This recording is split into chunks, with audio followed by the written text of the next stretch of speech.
They're young adults who are passionate about faith, fellowship, and being real. They came together to talk about the creative process and share their work at a spoken word conference sponsored by the Common Ground Project at McCormick Theological Seminary in Chicago. Let's welcome Reverend Emily McGinley, Project Director for Common Ground. Also with us are two spoken word conference participants, Danielle Nola Divine Rusan, a member of St. James Catholic Church, and 16-year-old Josue David del Ángel Hernandez from Valle City in Mexico. He belongs to the Associated Reformed Presbyterian Church. Tell us about Common Ground, Reverend. The Common Ground Project is a nonprofit organization, obviously, that is sponsored by the Lilly Endowment.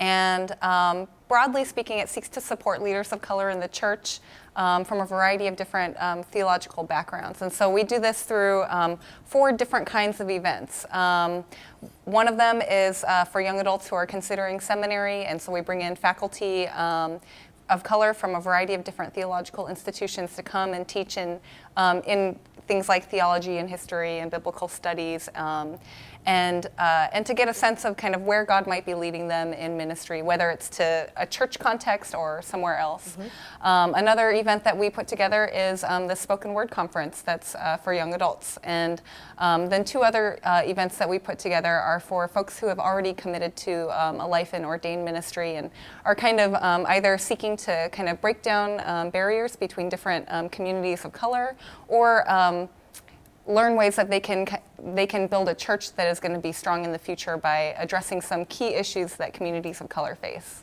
What kind of poetry do you usually write, Nola Divine? My poetry, I think it depends on when you ask me, because I have so many different topics that I write about. I think right now a lot of my poetry is faith-based, just because of where I am in my life right now. I would return home from work every day exhausted. Back aching, feet swollen and throbbing, so the heels were the first thing to come off. Grab the mail, drop purse, keys, pause, then straight to my bedroom, turned sanctuary for a little rest and peace.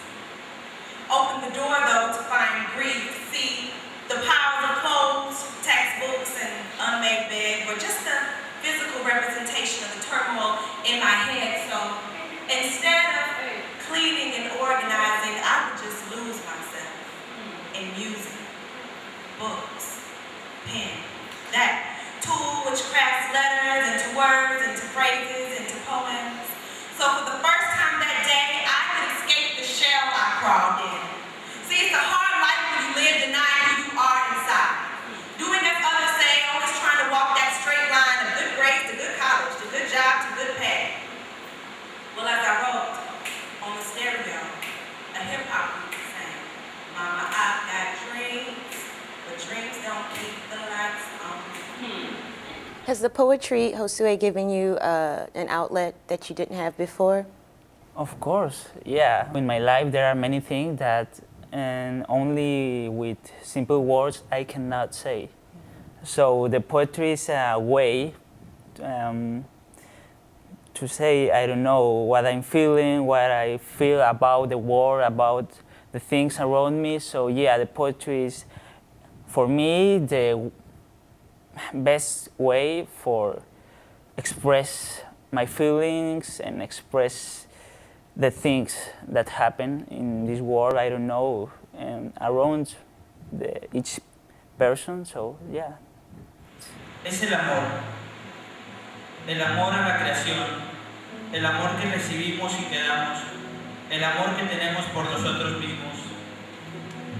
Es ahí, queridos amigos, donde hallamos la razón de esta existencia en los misterios del amor. It is love, the love to creation, the love that we receive, the love that we share, the love that we have in ourselves. It is, dear friends, when we find the reason of this existence in the mysteries of love. What has inspired you to do poetry? I've been writing for as long as I can remember. My first book of poetry I received from my father. It's by an author called Shel Silverstein. And that was my first exposure to poetry. So ever since then, I've been writing it. And I liked it because it was funny, it was lighthearted, it was feel good. I was later inspired to actually recite or perform poetry after seeing a spoken word artist on television. And after I saw that spoken word artist on television, I realized, you know, I can take the written word and actually speak this or put a voice behind it and give it emotion and feeling and maybe infect somebody else with that. So after seeing that, I started trying to do that on my own. So did that help you see God differently? Absolutely. Something that I heard a while ago that's always kind of stuck with me is that the only way for you to communicate to God is through prayer. And for me, it's through prayer and also poetry. And I feel that the way God communicates to me best at times is when I'm still and when I'm quiet and when I remove all of the noise and the busyness of life. And that's also when I'm able to write at my best. And I feel like a lot of times the words that I receive, the things that I put on paper and what I share once I'm on stage, it comes from me being in a space where I've been quiet enough that I've heard God's voice and I'm able to translate our conversation into poetry on paper. That's beautiful. Josue, has poetry helped you make a transition coming to the States and expressing how you feel? Yeah, of course. Well, for me, that's the poetry express how, you know, I don't know. The poetry helped me in many things in my life because sometimes, like I said, one person can feel really, I don't know, stressing, asphyxiation, I don't know. And it's like the cure, like the medicate, the poetry, medication yeah. is poetry. In that you can, I don't know, say out that you want, and you can transmit your feelings. And in the religious case, you can, like she said, you can. Sometimes it's more than poetry. Sometimes it's like a prayer. It's pretty. I don't know. It's wonderful because you can change the poetry in a prayer and a prayer in poetry. You know. And basically, that's the idea for me for the poetry and all the things around. Reverend McGinley, is this the outcome that you wanted? Did you want the poetry to make a great connection?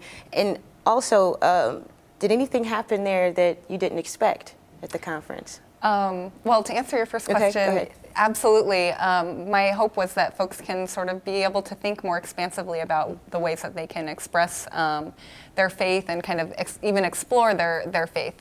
There were many people who attended the conference for whom they had never written poetry before.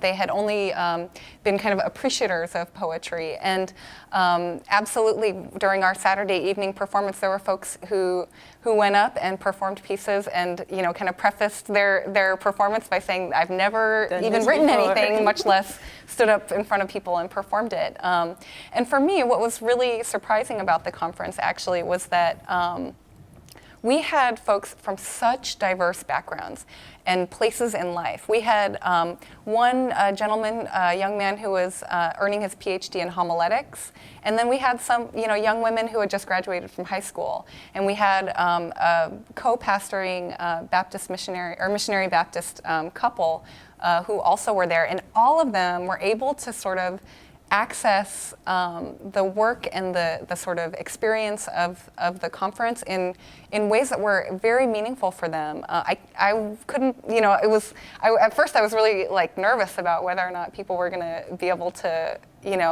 get it or find a place where they can enter into it. But it was just amazing what God can do when you just sort of step back and sort of provide the space for something to happen. So it was quite a gift to be able to see that. I'd like to thank you, Reverend Emily McGinley, Danielle, and Josue for being here. I'm Tamara Love for Different Drummers. Keep the faith.